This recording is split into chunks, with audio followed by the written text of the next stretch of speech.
नमस्कार दोस्तों, आज हम बात करेंगे मुखड़ा कैसे लिखें। मुखड़ा लिखने के बाद अंतरा कैसे लिखें।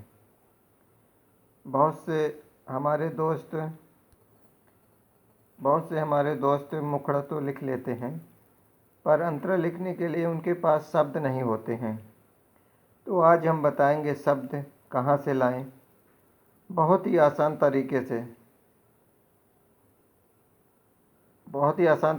तरीके से बताऊंगा। अगर आपको एक बार समझ में आ गया तो गाना लिखना बहुत ही आसान हो जाएगा। अगर गाना किसी लड़की की खूबसूरती पर लिख रहे हैं तो मुखड़े से अंत तक पूरा गाना उसकी खूबसूरती पर ही लिखना पड़ता है। तो मैं ये गाना देखिए लिखा हूँ। तेरा रूप सुहाना चांद के जैसा, तेरा रूप सुहाना चांद के जैसा,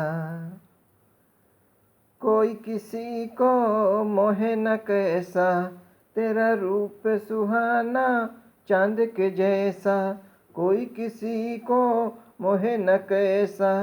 यानी कहता कि तुम्हारा रूप इतना सुंदर है, कोई लड़का किसी लड़की की सुंदरता की बात करता है, उस चांद से भी ज़्यादा सुंदर है, बहुत ही अच्छा है, और जो भी देखता है वो मोहित हो जाता है। मोहेगा क्यों नहीं कि इतना बहुत ज़्यादा सुंदर है।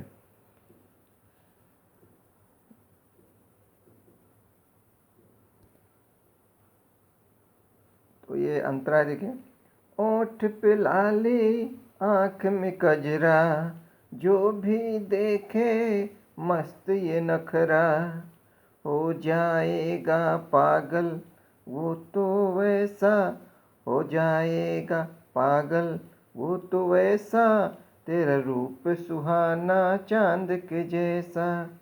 ओठ पे लाली आँख में कजरा, जो भी देखे मस्त ये नखरा, हो जाएगा पागल वो तो वैसा, तेरा रूप सुहाना चांद के जैसा। दोस्तों, यहाँ पे सुंदरता की बात कर रहा है, क्योंकि जब हम जिस टॉपिक पे गाना लिखते हैं उसी पर ही हमें सोचना पड़ता है।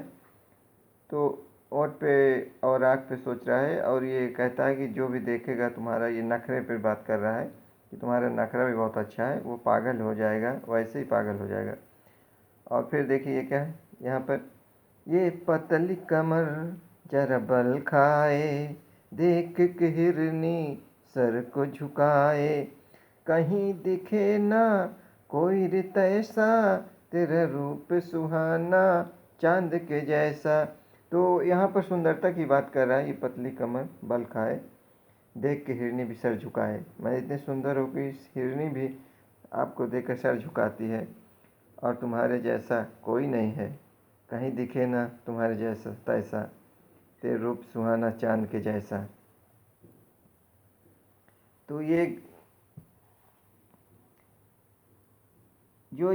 एग्जाम्पल के लिए मैंने गाना लिखा हूँ। कोई गाना ज़्यादा अच्छा नहीं, मगर एग्जाम्पल के लिए मैं लिखा हूँ। जो जो ये मुखड़ा मैं लिखा हूँ, यह किसी लड़की की खूबसूरती पर ही है। हम उसके चेहरे पर बात कर रहे हैं, उसके चेहरे पर मुखड़ा तैयार हो जाता है, और हमने अंतरा लिखा है। तो हम क्या सोचें, कैसे सोचें, क्या लिखें जिससे हमारा अंतरा भी बन जाए। इसी तरह से आपको भी सोचना है।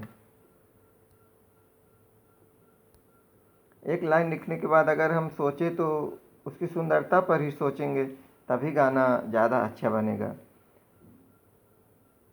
चेहरे पर ही सोचना पड़ेगा, क्योंकि उससे गाना ज़्यादा शब्द मिलते हैं। ऐसे आप भी सोच कर लिख सकते हैं।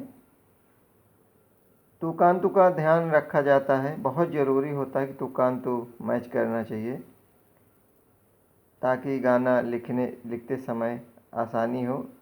तुकांतु पहले से ही ढूंढ कर नोट कर लें।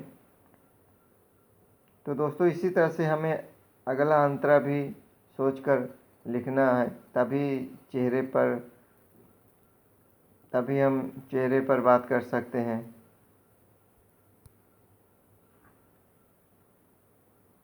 हम उसके किसी दूसरे अंग की खूबसूरती की बड़ाई भी कर सकते हैं। हम कमर की भी बात कर सकते हैं, कमर पर भी गाना लिख सकते हैं, एक दो लाइन। उसकी चाल पे भी लिख सकते हैं कि वो कैसे चलती है। हम उसकी गोराई पर भी बात कर सकते हैं कि उस पर भी लिखा जा सकता है। उसकी पतली है या मोटी है, वो पतली है मोटी है, उस पर भी बात कर सकते हैं, उस पर भी गाना लिखना चाहिए उसी, क्योंकि इसी में आता है, सुंदरता में आता है।